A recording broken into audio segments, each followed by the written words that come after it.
Pour les 15 membres du conseil d'administration de la SMID, la Société métropolitaine d'investissement de Douala réunie à huis clos, la tâche était herculienne. Le docteur Fritz Ntoné, délégué du gouvernement auprès de la communauté urbaine de Douala, initiateur du projet et porté à la tête du conseil d'administration, devait donc apporter des bonnes nouvelles aux actionnaires impatients de voir la SMID prendre son envol. Au terme de 3 heures de travaux, la fumée blanche a donc été aperçue. 10 résolutions ont été adoptées.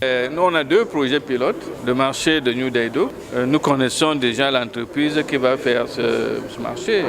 Donc, il y a une résolution là-dessus. Le parc de loisirs de Beseke, il y a une résolution là-dessus. Parmi les plus marquantes, la révélation du nom du tout premier directeur général de la SMID et de l'ensemble de l'équipe de direction. Le directeur général est une dame. Vous saurez son nom dans les heures qui suivent. Et les 3 autres directeurs, il y a encore 2 dames. Et il n'y a qu'un seul homme qui va occuper le poste de directeur administratif et financier. Des postes désormais pourvus qui avaient fait l'objet d'un appel d'offres internationales piloté par un cabinet d'experts indépendants. Contre toute attente, il y a eu 1872 dossiers CV pour les 4 postes.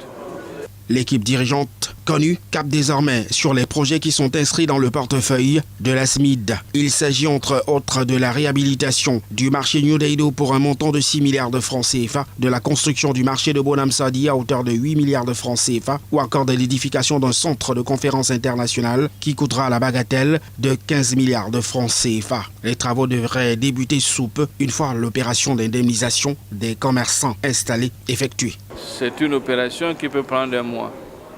Parce que ce n'est pas trouver un espace, on y aller là-bas. Mais on va construire un petit marché de fortune en matériaux provisoires. Les recaser sans problème et disposer donc du site pour que les travaux se fassent. Rappelons que dans une ville comme Douala, poumon économique du Cameroun qui connaît par ailleurs un boom démographique, la SMID avait été créée pour mobiliser des ressources indispensables au financement de son plan directeur d'urbanisation à l'horizon 2025 d'une valeur de 1400 milliards de francs CFA et poursuivre la transformation de la ville pour faire de Douala une ville moderne et plus attrayante, reflétant les standards internationaux d'urbanisation.